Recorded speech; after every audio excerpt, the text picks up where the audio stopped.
계절이 바뀌면 을에 맞아야 하는 예방주사가 있죠. 면역력을 기르기 위해서는 영양제도 좀 챙겨 먹어야 하고요. 그럼 마음이 아프면 어떻게 해야 할까요? 마음이 보내는 SOS 신호를 알아채는 그런 방법은 없을까요? 마음에도 주치의가 필요한 때입니다. 정신건강의학과 전문의 유은정 선생님 모셔봅니다.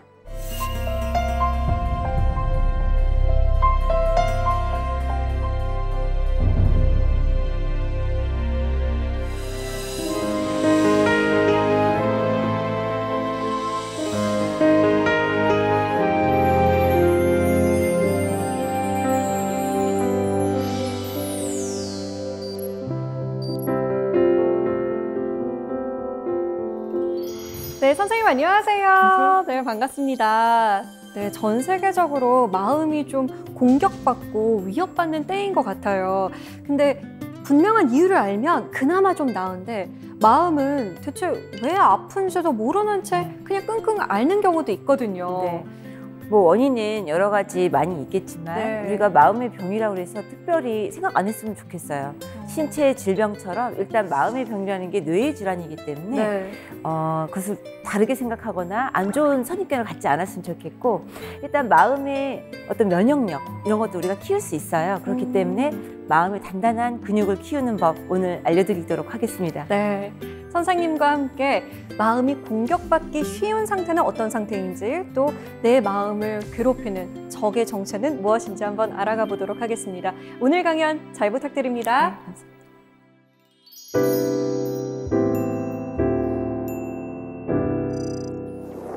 여러분, 행복을 위해서 우리가 필요한 것들이 뭐가 있을까요? 어떤 분은 돈, 건강, 제가 진료실에서 만났을 때 가장 많이 느낀 것은 관계였습니다.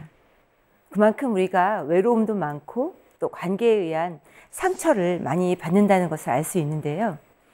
제가 오늘 말씀드릴 것도 역시 관계에 대한 상처에 관련한 이야기입니다.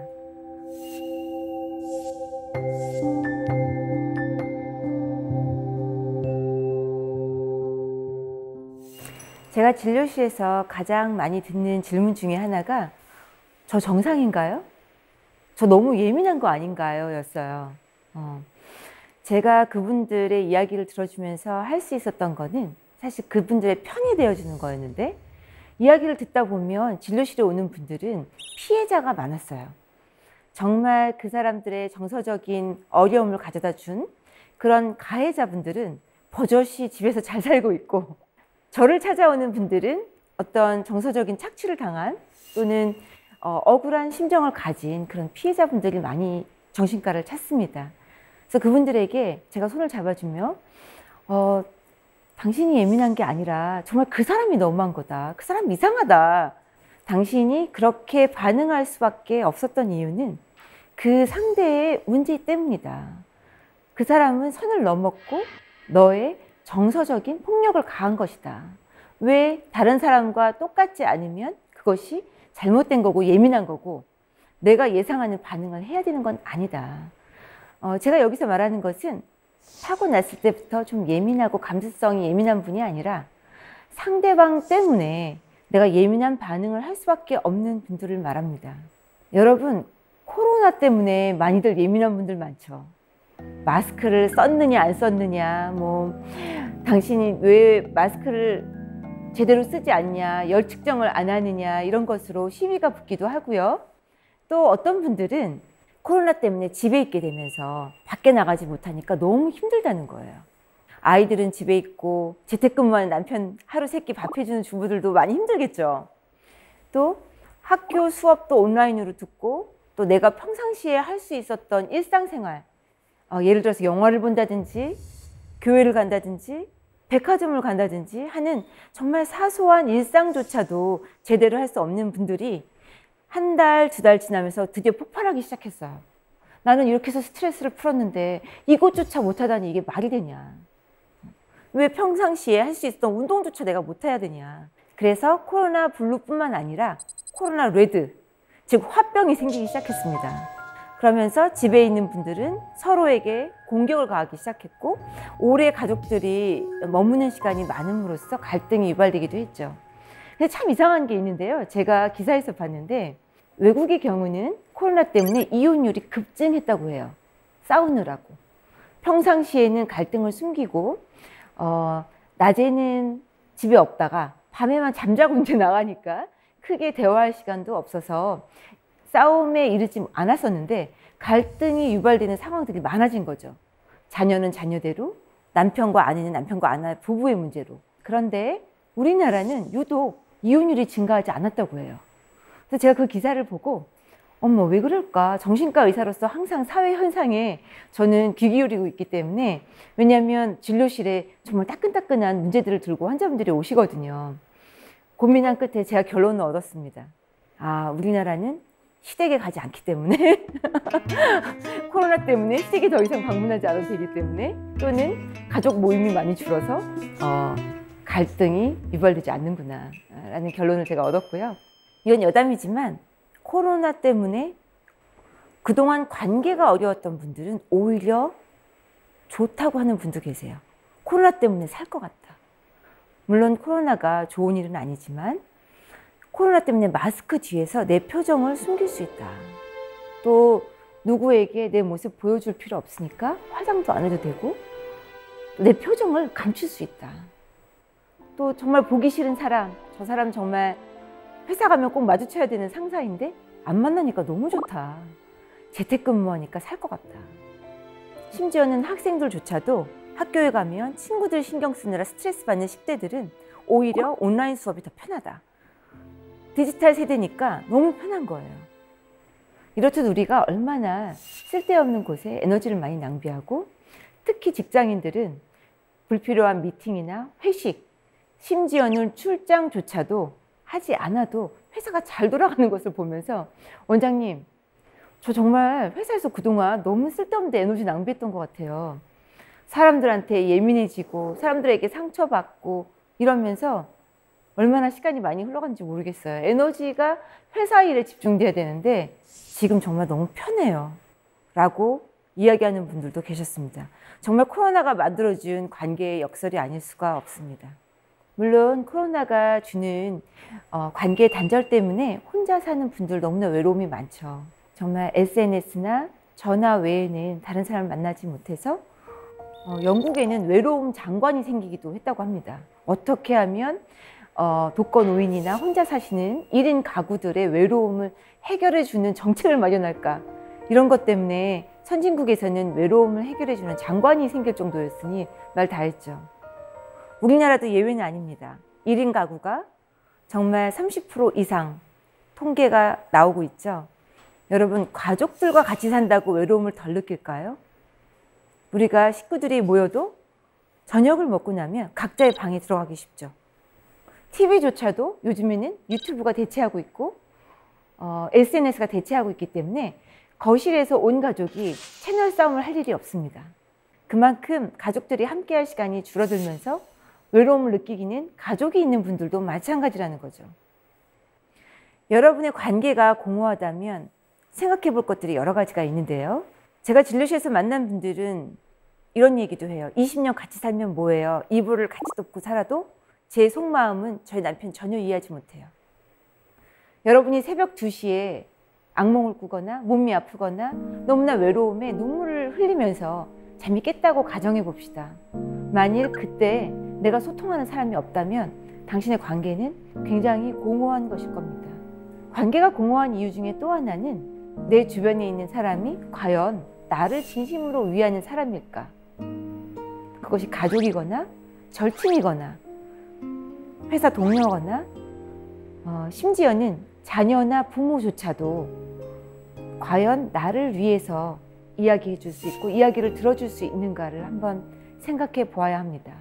물론 저를 찾아오는 분들이 이런 관계에 공허하기 때문에 찾아오는 분들이 많아서 그렇지만 대다수의 분들은 또 이러한 정서적인 쿠션, 제가 이야기하는데요. 가족이 정서적인 쿠션이고요. 또 절친 또는 어떤 싱글 분들은 남사친 각자 한 명 정도는 지금 이 시간 떠오르실 수 있을 거라고 생각이 듭니다. 그러면 여러분, 내 곁에 있는 사람이 과연 당신의 친구인가 적인가를 알아보려면 그들이 하는 말을 귀 기울여 보면 알 수 있습니다. 다이어트에 성공한 제 친구는 어떤 친구가 그랬대요. 너 그렇게 살 빼다가 주름 생겨. 요요 현상 생긴다? 10kg 이상 빼면? 이렇게 상대의 성공이나 상대가 잘된 일에 대해서 진심으로 기뻐해 주거나 축하해 주기는커녕 좀 깎아내리는 그런 말을 하는 경우들이 있다는 거죠. 상대의 의도와는 상관없이 그런 이야기를 들을 때 우리는 예민해지기 쉬운데요. 그 사람들의 속셈은 무엇일까요? 제가 정신과 의사로서 심리를 살펴보면 상대방이 잘 되는 것을 깎아내리면서 자신이 부족한 부분을 합리화하거나 내가 잘 안 된 부분을 감추려고 하는 분들이 주로 그런 반응을 보이기 쉽습니다. 선생님, 저의 감정을 좀 불편하게 만드는 사람들의 특징이 있을까요? 네. 일명 감정 뱀파이어라고 하는데 나를 예민하게 만드는 사람들의 특징이 있어요. 예를 들어서 너를 위해서 하는 얘기야 라고 하는데 결론적으로는 자기 위해서 하는 경우, 또 상대방의 시간이나 심지어는 돈까지도 또 그런 에너지를 마음껏 자기 것인 양 쓰는 어떤 감정적인 착취도 역시 있거든요.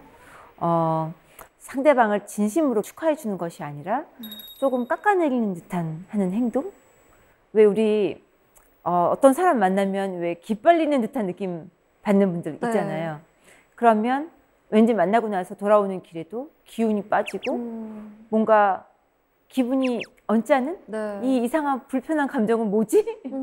그래서 다시는 만나기가 좀 꺼려지는 네. 그런 분들이 사실은 우리 상처는 가장 가까운 사람에게 받는 겁니다. 그래서 잘 모르는 사람들에게 받는 것이 아니라 가까운 가족, 심지어는 자녀나 부모, 또 절친에게도 받게 되는 거죠.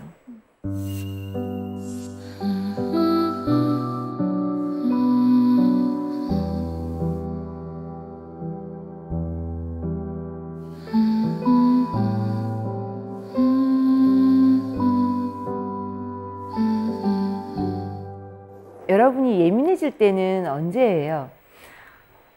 저는 누군가에게 공격을 당할 때 우리가 예민해지는 것, 그것을 말씀드리고 싶어요. 우리가 횡단보도 앞에 이렇게 서 있다고 가정을 해보세요. 그런데 어느 누가 와서 따귀를 딱 때렸어요. 그러면 정상적인 사람들은 다 화가 나거나 당황해하죠. 마찬가지로 갑작스럽게 우리에게 공격을 가하거나 나의 어떤 심리 상태에 안정을 깨트리는 그런 경우가 생긴다면 우리는 몹시 당황하거나 예민해질 수밖에 없는 겁니다. 그래서 우리의 예민한 반응은 지극히 정상적인 거에도 불구하고 상대방에게 너 왜 이렇게 예민하게 굴어? 또 시작이다. 부부싸움을 할 때 그런 얘기 많이 들으시죠? 이리 와서 얘기 좀 해. 그러면 또 예민하게 또 저런다. 이제 그만하자. 이런 이야기를 많이 듣습니다. 저도 얼마 전에 홍자 되신 어머님을 모시고 여행을 다녀왔는데요. 제 딴에는 효도를 했다고 생각하고 마지막 여행 돌아오는 길에 어머니에게 예전에 엄마가 이렇게 말한 거에 대해서 난 좀 그때 그게 아닌 것 같더라고. 이렇게 그냥 허심탄회하게 말했었거든요. 근데 어머님이 준비가 되어 있지 않으셨는지 갑자기 발끈하시면서 너 그 얘기를 이렇게 예민하게 얘기를 하니? 그래서 서로의 관계가 무척 돌아오는 게 냉랭이고 본전도 찾지 못했던 그런 경우가 있었습니다. 여러분, 이렇듯이 관계는 굉장히 어렵고 또 상대방이 내가 생각하는 것과 동일하게 생각하지 않는 경우들이 많이 있습니다. 이런 불편한 감정의 정체들은 사실은 상대방이 나의 선을 넘어왔다는 것이고 굉장히 정상적인 반응임에도 불구하고 이것으로 인해서 자책을 하기가 쉽고 나는 예민한 사람이라고 스스로 단정짓기 쉽습니다. 이런 경우에 나 자신을 지키는 방법들이 필요한데요. 나 자신을 지키기 위해서는 사회적 거리두기처럼 심리적인 거리두기를 갖는 것이 중요합니다. 여러분, 이게 심리치료의 한 가지 방법인데요. 우리가 상처를 받으면 첫 번째 반응이 뭔지 아세요? 아, 뜨거! 하는 겁니다. 뜨거 하는 경우에는 이성적인 판단을 내릴 수 없고 뇌에서는 알람이 울리게 되어 있어요. 우리 심장은 쿵쾅쿵쾅 뛰고 얼굴은 시뻘개지고 당황하게 되는 그러한 자율신경계 반응이 일어나죠. 이것은 내가 예민해서도 그렇지 않고 자율적으로 우리 심박동수가 올라가는 지극히 정상적인 반응입니다. 그래서 저는 이런 사회적 거리두기처럼 요즘은 이 컨셉을 말씀드리면 참 이해가 빠르시더라고요. 마스크를 쓰듯이 나를 최우선으로 보호해라. 그러기 위해서는 정서적으로 착취를 가하는 그 감정의 뱀파이어. 여러분 각자 한 명씩은 있으시죠? 그 사람과 조금 더 거리를 둬라. 그것이 물리적인 거리가 됐든 연락의 횟수를 줄이고 그 사람의 근황을 좀 덜 듣고 SNS에 찾아가서 그 사람이 어떻게 지내는지 보는 것도 좀 줄이고 어떠한 거리두기를 한다면 좀 더 자신이 상처받는 것을 예방할 수 있습니다. 또 한 가지 어떻게 하면 상처를 좀 덜 받을 수 있을까요? 이 질문도 제가 참 많이 듣는데요. 첫 번째 해답은 내가 잘 보이기 위해 노력하는 것이 아닌가? 아니면 잘 지내고 싶은 건가? 시어머니와 갈등이 많은 분이 계셨어요.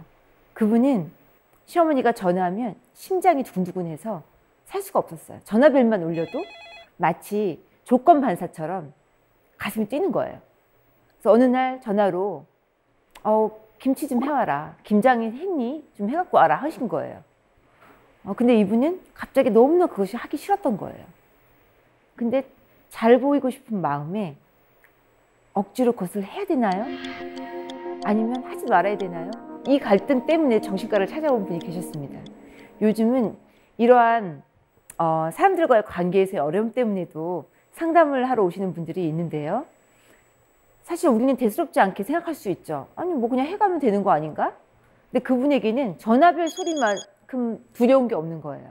여러분 그거 굉장히 괴로운 일입니다. 그래서 그분에게 제가 내긴 처방은 어머님에게 잘 보이고 싶은 마음을 좀 내려놔라. 앞으로 30년, 40년 같이 지낼 건데 잘 지내고 싶은 거냐? 잘 보이고 싶은 건가? 그것을 스스로 한번 생각해 보라 그랬더니 잘 보이고 싶은 거래요. 왜? 그분 백그라운드를 살펴보니까 결혼 초부터 반대도 많았고 내가 뭔가 기우는 듯한 그런 집안 형편이었고 여러 가지가 시댁에서 정말 잘 보이고 싶은 마음이 많았던 거예요. 그분의 그런 상황들을 큰 퍼즐 안에서 이해하면서 아, 내가 이것 때문에 더 그런 마음이 생겼구나. 다음번에 진료를 찾아왔을 때 그분이 얘기했어요. 원장님, 제가 김장 해갈게요, 안 해갈게요? 그래서 제가 해가지 말랬으니까 안 해갔겠죠. 저 이번에 그냥 사갔어요. 그런데 어머님이 모르시더라고요. 그렇게 쉽게 해결될 문제인데 제가 왜 이렇게 고생했는지 모르겠어요. 라고 말하시면서 아, 역시 새댁 때부터 조금은 착한 며느리, 좋은 며느리가 되야겠다는 생각을 좀 버려야겠어요. 그렇다고 그분이 뭐 나쁜 며느리가 된 건 아닙니다. 하지만 내가 할 수 있는 그 능력, 내가 할 수 있는 한도 그 이상으로 했을 때 상대방에게 착취당하는 느낌이 들고 스스로도 번아웃이 되는 너무나 지치고 상처받는 그런 상황이 되니까 그 관계가 불편하고 가기 전부터 진이 빠지고 어머님만 봐도 그 모습이 보기 싫은 그런 상황이 되었던 거죠. 그래서 건강한 관계를 가지기 위한다면 여러분이 세 가지 각오를 할 필요가 있습니다. 첫 번째, 정말 나를 보호해야겠다. 내가 어머니로부터 이런 상처를 받는다면 정말 잘 지낼 수 없을 테니까 내가 이런 상황을 극복하고 나를 보호해야겠다라는 단호함이 필요합니다. 두 번째는 내 생각과 다른 사람의 생각, 남의 생각은 다르다라는 냉정함. 그것을 알 수 있어야 돼요. 어머니는 사실 아무런 생각 없이 김치 했니? 가져와라 라고 이야기할 수 있죠. 그렇지만 어머니의 생각과는 달리 나는 내 김치를 혹시 평가받을 수도 있겠다. 또는 내가 이거 너무 하기 싫은데 어머님 때문에 해야 되는구나. 각자가 동일한 통화를 하면서도 각기 다른 반응과 각기 다른 상황에 처해 있었던 거죠. 그래서 냉정하게 나와 저 사람의 생각은 다르다라는 것을 알아야 됩니다. 또 마지막으로 내가 뭔가 변화를 줘야겠다. 이것을 말을 통해서나 아니면 행동 패턴을 바꿔서라도 변화를 주어야겠다는 결단력. 세 가지가 필요합니다. 제가 뭐라고 말씀드렸죠? 단호함, 또 냉정함, 바꿔야겠다는 결단력. 이 세 가지의 각오를 여러분이 지금부터 마음속에 심어 놓아야 할 것입니다.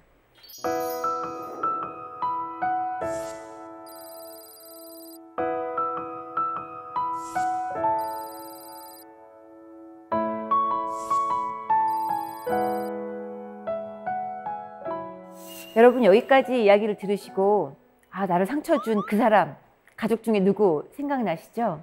근데 그 사람에게 내가 이제 깨달은 거를 가서 이야기해야겠다 라고 섣불리 이야기를 꺼냈다가 오히려 정말 까칠한 반응에 여러분이 더 상처받을까 봐 저는 약간 걱정됩니다. 왜냐하면 심리 상담을 받은 분들도 원장님, 제가 이제 엄마와의 관계를 해결할 수 있을 것 같아요. 당장 오늘 집으로 가서 엄마하고 얘기를 해야겠어요. 그러면 저는 두 손을 꼭 잡고 말합니다. 말리고 싶다. 엄마는 너와 같은 상태가 아니다. 사실 엄마는요, 이 생각을, 이 사건을 1도 생각하지 않을 수 있어요. 나는 어린 시절에 엄마가 언니만 더 위하고 나한테는 차별했던 그 장면이 늘 나를 괴롭혔지만 엄마는 스스로 인식하지 못할 수도 있어요. 그래서 마치 여러분이 과거에 왜 그랬어요? 왜 나한테 그렇게 말했어요? 라고 이야기를 던진다면 분명히 이렇게 답변이 올 겁니다. 그런 적이 있었어? 야, 너는 지금 이어서 그 얘기를 왜 해? 그 얘기 꺼내지 마. 덮고 그냥 지나가자. 기억조차 안 난다는 반응이 대부분일 겁니다. 그래서 여러분의 그런 과거를 들추려고 하는 그런 노력이 오히려 무참히 밟힐 수도 있어요. 그래서 저는 하지만 여러분의 마음을 이해하기 때문에 환자분들에게 그렇게 얘기해요. 내가 다 안다. 그 상처난 마음, 미해결된 그 과제는 유효기간이 없다. 계속 과거에 머물지 않고 현재 진행형이라는 거죠. 지금까지도 내가 그것이 불편할 때가 있고 나의 자존감에 스크래치를 주고 내가 좀 더 착한 역할을 해야 될 것 같은 그런 마음을 가지게 하고 남들보다 더 잘 보이려고 하고 애쓰려는 그런 마음을 갖게 하고 어떤 분에게는 성공을 위해서 굉장히 자기 본능도 억누르고 성공을 위해서라면 뭐든지 해야 되겠다라는 일중독에 걸리기도 쉽고 또 다른 중독에 이르기도 쉽게 됩니다. 그만큼 과거의 상처로 인해서 공허하고 자존감이 많이 떨어져 있기 때문이죠. 감정의 찌꺼기가 있다면 여러분 그것이 계속 지속되기 때문에 현재 진행형입니다. 그래서 해결되지 않은 감정에는 유효기간이 없습니다. 그럴 때는 어떻게 해야 할까요? 제가 제안하는 방법은 바로 감정 클리어 리스트를 작성하라는 겁니다. 감정 클리어 리스트 그게 뭘까? 이렇게 생각하시기 쉬운데 내가 그 상처를 받은 그 시점, 그것이 우리가 발화 시점이라고 하고요. 아, 이래서 내가 상처를 받았던 거구나. 이래서 내가 지금의 이런 감정을 가지게 된 거구나. 라고 생각하는 그 인지하는 그 시점을 우리가 인지 시점이라고 했을 때 그 시점이 사실 3년 이상 또는 정말 수년, 수십 년이 지나고 난 다음에도 그것을 알아차릴 수가 있거든요. 그 감정을 반드시 짚고 넘어가야 되는 것이 중요하고요. 감정 클리어 리스트를 스스로 집에서 작성하다 보면 좀 더 객관적으로 내 감정의 변화라든지 그것이 정말 현재까지도 유효하다는 것을 아시게 될 겁니다.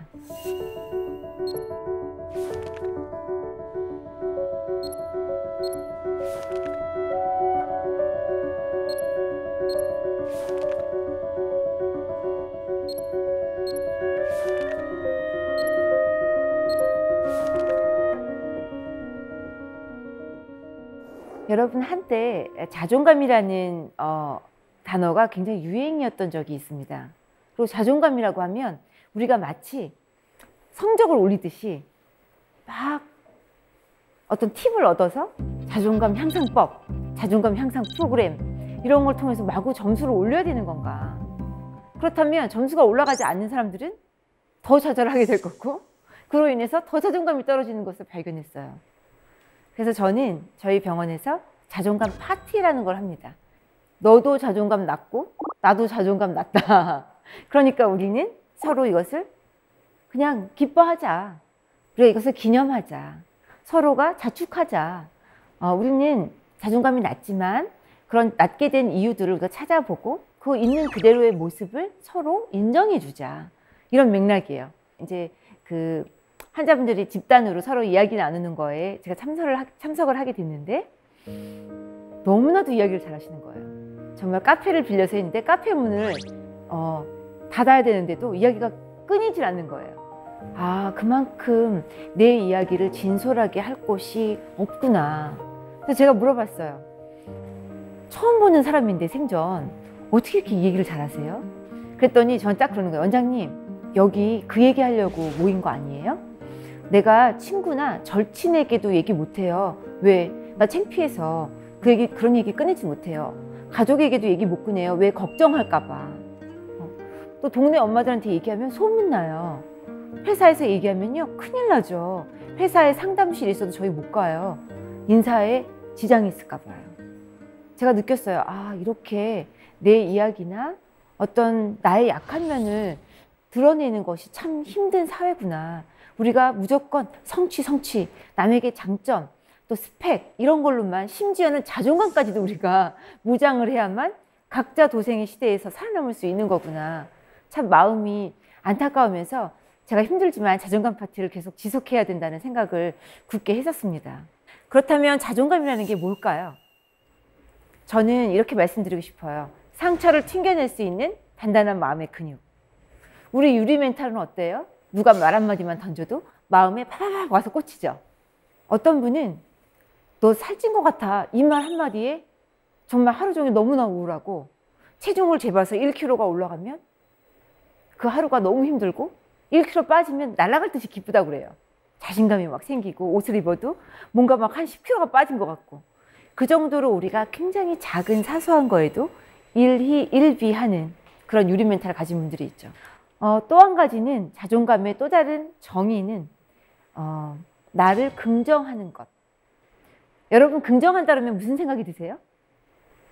제가 이 질문을 많이 하는데 나의 좋은 점을 보는 거예요. 이렇게 얘기를 하시더라고요.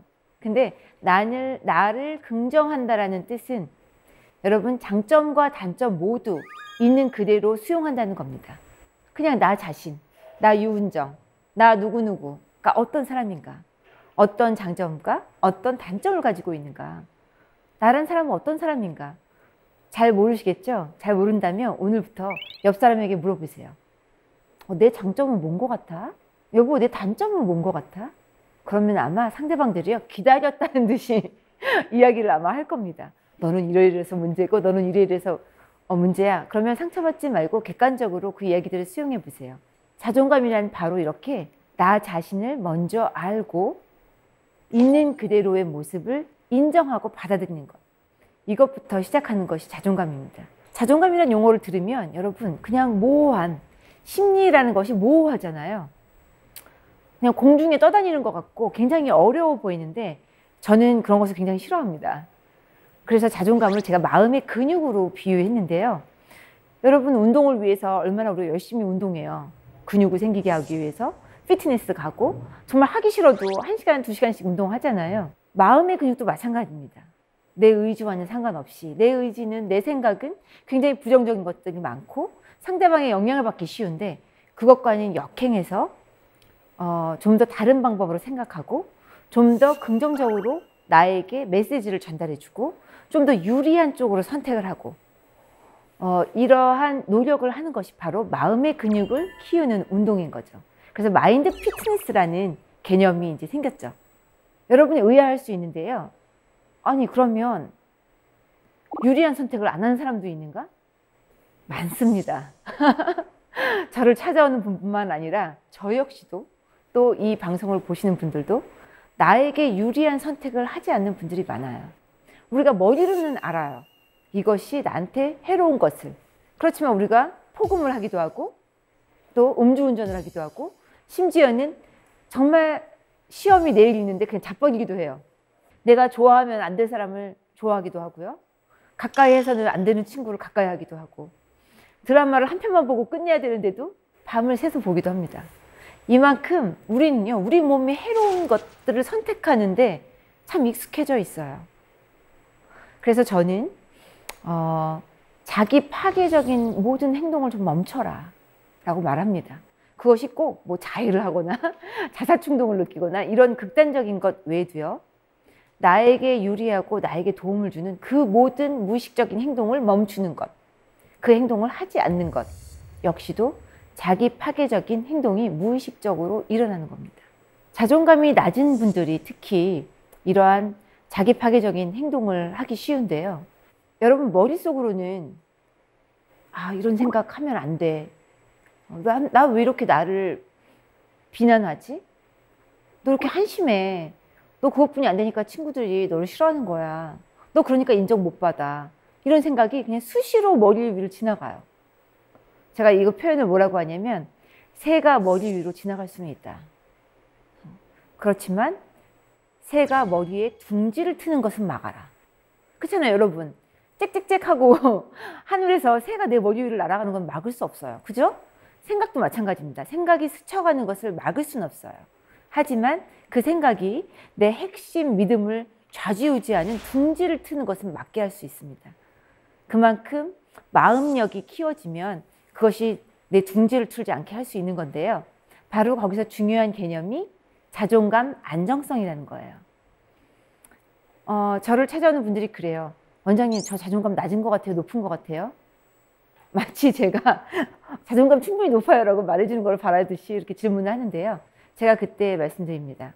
자존감의 높고 낮음이 중요한 것이 아니라 내가 낮으면 난 자존감 낮은 사람이야. 그 나름대로 또 장점이 있어요. 남들의 눈치를 보기도 하고 분위기 메이커가 되기도 합니다. 자존감이 높은 사람은 나 자존감 높은 사람이야. 난 자존감이 높아 하면서 아나무인이 되기도 하고 내 생각을 상대에게 주입시키려고 해요. 말을 듣지 않죠. 그러면 자존감의 높과 낮음이 사실 그렇게 중요한 것이 아니라 단기간에 어떤 기간 동안 자존감의 변동이 중요하다는 거죠. 그것을 저는 자존감 안정성이라고 이야기하고, 마치 자존감 안정성을 갖고 있는 사람은 안전한 주식을 갖고 있듯이 마음이 좀 놓이는 거죠. 작은 말에도 휘둘리지 않고, 내가 체중 1kg 늘었다고 막 슬퍼하고 체중 1kg 빠졌다고 기뻐하고 이런 것이 아니고, 또 취직한 친구를 보면서 나는 한심하게 이게 뭐야, 난 아직도 공무원 시험 준비야 이러면서 자기 비하를 하는 것이 아니라, 상대적인 박탈감을 느끼는 것이 아니라 좀 더 자기가 가지고 있는 것에 집중하는 그런 것이 바로 자존감 안정성이죠. 좀 더 자세하게 설명을 드리자면요, 자존감을 안정성을 높이기 위해서는 첫 번째로 상대적인 박탈감을 좀 벗어나야 합니다. 나는 정말 월급 모아서 빚도 갚고 있고 또 부모님에게 돈도 드려요. 생활비도 드려야 되는데 어떤 친구는 부모가 뽑아준 차를 딱 끌고 와요. 당연히 상대적 박탈감을 갖게 되죠. 제가 그때 항상 이야기해요. 시간의 흐름은 각자의 시계가 있다. 비혼인 분들 와서 그래요. 왜 나는 지금까지도 결혼을 못할까요?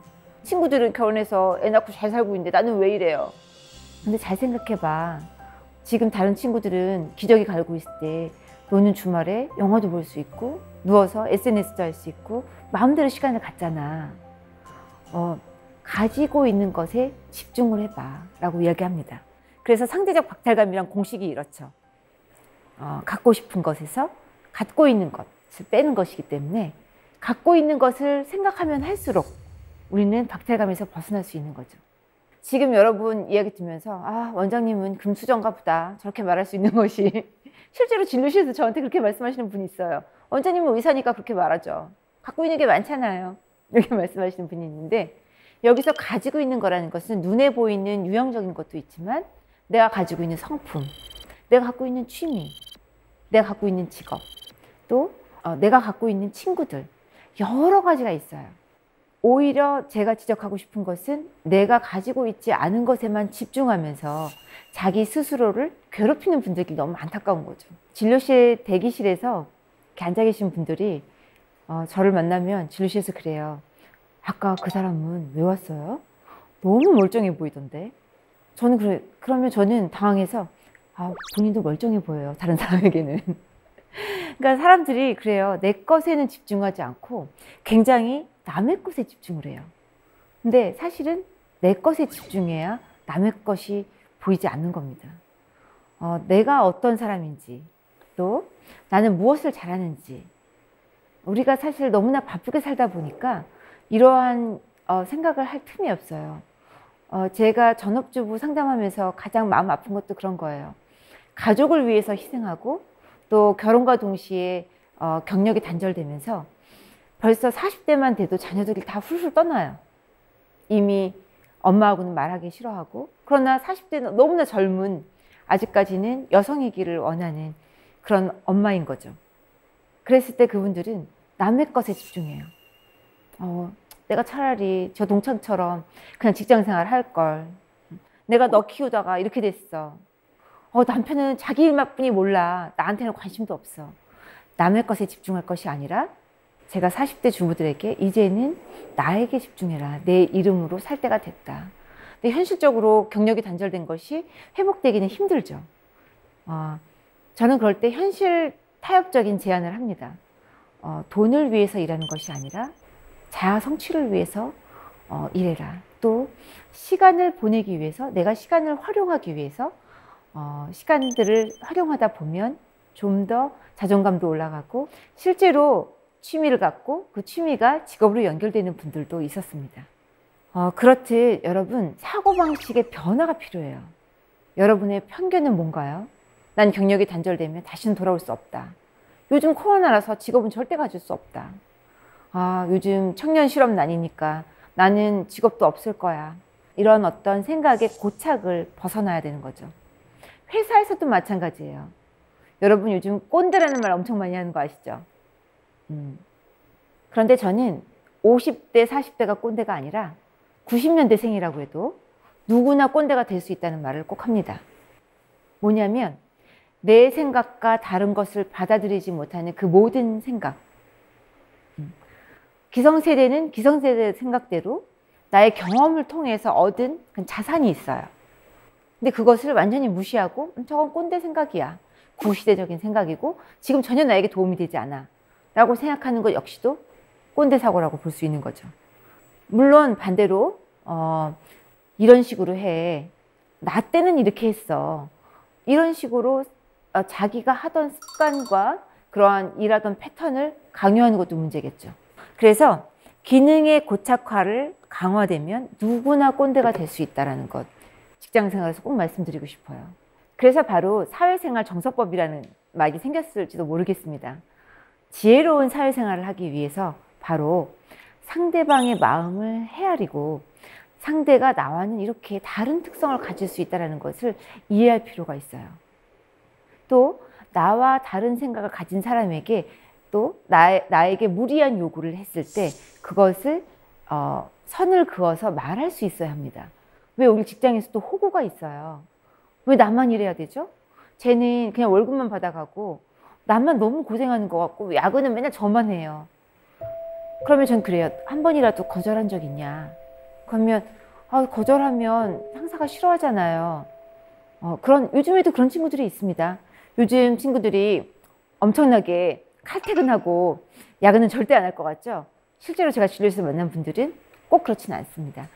우리가 흔히 90년대생은 굉장히 이기적이야. 자기중심적이야. 젊은 세대들은 진짜 자기 것뿐이 몰라. 이것도 생각 바꿔야 돼요. 젊은 세대들도 그냥 인정받고 싶고 내 것을 성취하고 싶고 또 워라밸 얘기하지만 무엇보다도 성공에 대한 욕구도 많이 있습니다. 어느 정도로 잘 살고 싶은 욕구가 있냐면요. 심리 상담을 받는 것도 굉장히 오픈마인드예요. 내가 조금 이런 것 때문에 상처를 받거나 작업 능률이 오르지 않는다 그러면 심리 상담을 서치해요. 그래서 비대면 상담을 하기도 하고 심지어는 병원을 찾아오기도 합니다. 예전에는 부모님이 야, 너 그렇게 게으르고 밤에 잠을 안 자고 우울해하다가는 큰일 나겠다. 그래서 부모님이 20대들을 끌고 왔어요, 병원을. 근데 요즘은 정반대 현상이 있습니다. 20대들이 엄마 저 상담 좀 받아야 될 것 같아요. 저 좀 같이 가주세요. 엄마 아빠도 제 상태를 좀 아셔야 될 것 같아요. 오히려 이렇게 현명하게 자기 관리 차원에서 마음 건강 관리가 중요하다는 것을 알게 됐다는 겁니다. 결국 정신과의 핵심은 여기 있다고 생각합니다. 한마디로 말해서 자기 중심적인 사고에서 벗어나는 것. 부모는 부모의 생각에서 벗어나야 돼요. 내가 가지고 있던 가치 기준, 공부를 잘해야 된다, 성실해야 된다, 스카이 대학을 나와야 된다, 평생 먹고 살 거를 평생 직장이 필요하다. 요즘은요, 저는 이렇게 말씀드려요, 부모님에게. 아이들이 잘할 수 있는 한 가지를 좀 찾아주세요. 그 아이들이 오히려 학원에서 성적 올리다가 보면 오히려 자기의 특성을 찾기 힘들고 내가 뭘 잘하는 사람인지를 알 수가 없어요. 왜? 그것을 테스트해 보거나 실험해 볼 시간조차도 없는 거죠. 요즘은 많이 포기하신 부모님들도 많습니다. 아, 우리 아이는 공부는 아닌 것 같아요. 내가 옆집 엄마가 무슨 학원 보낸다고 그래서 계속 나도 따라서 보내고 욕심 부렸는데, 원장님 저도 그냥 마음을 내려놓기로 했어요. 얘가 어떤 기술적인 부분 하나 가지면 그걸로 자기가 살 수 있지 않겠어요? 요즘 아이들은 특기가 중요하고 자기 특성을 찾는 게 중요하다고 그러는데 저는 미용 기술 배우기 했어요. 이런 친구들도 있고요. 그만큼 정신과에서 우리가 도와주는 것이 자기 중심적인 거에서 벗어나는 것. 그것이 바로 상대방에게 내 생각을 강요하거나 무례하게 선을 넘지도 않고요. 오히려 반대로 상대방도 나에게 무례하게 간섭을 하거나 요구하지 않고 내 있는 그대로의 모습. 상대는 나와는 다르다는 것을 인정하면서 시작되는 건강한 인간관계의 시작점이 아닐까 싶습니다. 어떻게 보면 정신과 너무 쉬운 곳인 것 같은데요. 생각의 전환이 바로 여러분에게 그런 변화가 일어났으면 하고요. 자기중심적인 사고에서 벗어나려면 뭐든지 남의 입장에서 한 번쯤 생각해보는 사회가 되었으면 합니다. 요즘 극단적으로 나와 생각이 다르면 틀리다고 생각하고 너는 너무 자유분방해. 너는 그래서 문제야. 또 운전을 하더라도 누가 끼어들기만 해도 저 사람은 왜 저래? 그리고 정말 극도의 극혐주의, 혐오주의를 보이기 쉬운데 생각 자체를 잠깐 바꿔보세요. 저 사람이 뭔가 바쁜 일이 있나 보다. 내가 그 사람의 입장에서 단 한 번이라도 생각해 본다면 조금의 화는 누그러질 수 있습니다. 우리 코로나 시대에 가장 정신건강을 위협하고 있는 것이 바로 이러한 분노예요. 분노는 바로 나와 다르다는 생각으로부터 시작되고 나와 다르다는 생각 때문에 불공평하고 화가 나는 겁니다. 근데 이 화를 바깥으로 분출하면 분노 조절 장애가 되는 거고요. 또 그것이 표출되지 못하고 내 안으로 향하면 우울감, 또 극도의 무기력증에 빠지게 되는 거죠.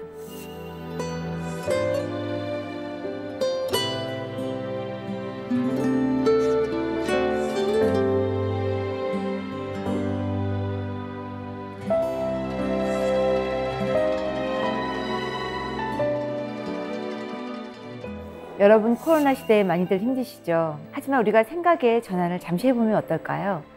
외부에서 빼앗기는 에너지, 인간관계에서 또 불필요한 모임에서 빼앗기는 에너지를 조금 더 나에게 향하게 해서 나를 재충전하고 내 마음을 돌보면서 마음력을 키우고 자존감을 높이는 여러분 되시기를 바라면서 강연을 마치도록 하겠습니다.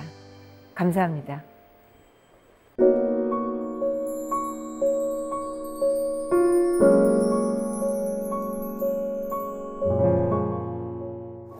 선생님 강연 정말 잘 들었습니다. 선생님 강연을 정말 많이 위로를 받았어요. 사실 마음이 아픈 사람들은 외부에서가 아니라 내부에서 문제를 많이 찾는데 불편하지만 꼭 알아야 하는 점들을 짚어주셨어요. 자, 그러면 사세기 공동체 여러분께서도 지금 막 상담을 하고 싶을 것 같아요. 선생님과 미리 보내주신 질문 보겠습니다. 먼저 남서현님의 질문입니다. 가까운 친구한테 조언을 해줬는데 친구가 까칠하게 반응한다면 제가 잘못한 건가요? 친구도 좋은 네. 생각을 본인이 이야기해줬지만 상대방의 상태는 내가 생각하는 것과 다를 수가 있죠. 상대방의 상태는 그것을 받아들일 준비가 안 돼 있을 수도 있고 또 본인의 상태는 다를 수가 있다는 거예요. 그래서 우리가 가장 중요한 것이 조언을 해줄 때에도 내가 생각하는 것이 옳다라는 생각을 일단 버려야 되고요. 상대의 상태는 나와는 다를 수 있다.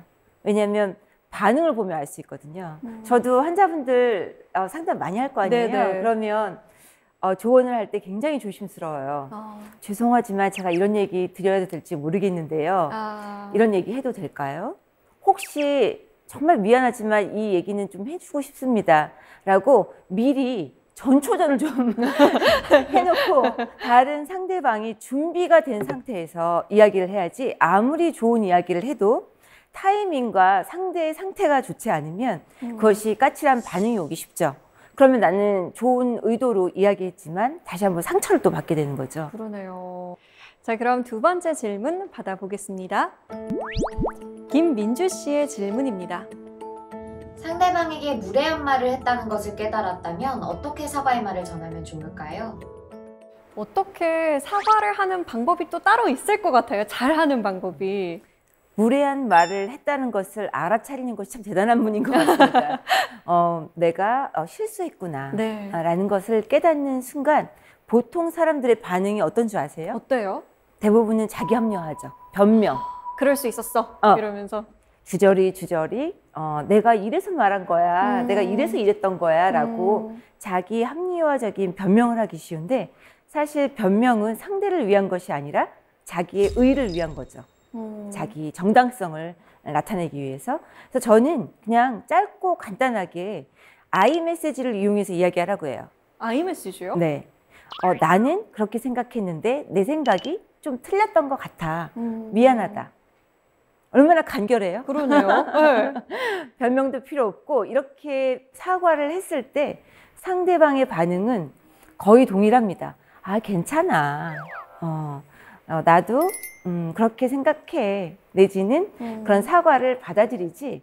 근데 대부분의 사람들은 변명을 하거나 아니면 너가 그때 그렇게 말해서 내가 이렇게 말한 거야 하고 상대의 탓으로 은근히 돌리기 쉬운데 그것은 선을 넘는 행동이고 상대를 예민하게 만드는 그런 행동이죠.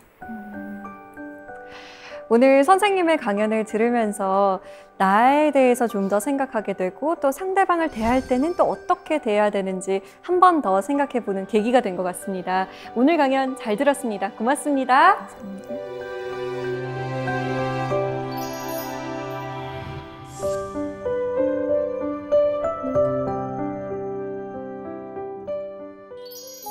마음 주치의로부터 처방전이 하나 도착했네요. 오픈 핸즈, 말 그대로 손을 펴라는 겁니다.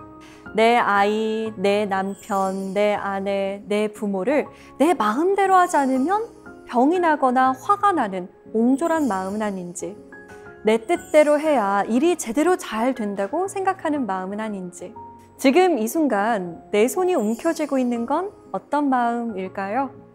사세계 공동체 여러분도 오픈핸즈 한번 해보시는 거 어때요? 저희는 다음 시간에 찾아오겠습니다. 고맙습니다.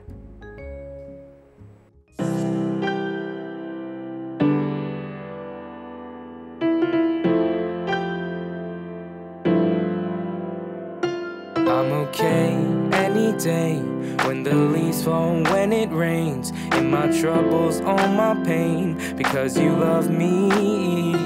I'm okay every day when I'm swerving through life's lanes, all the fears and all the blame, because you love me.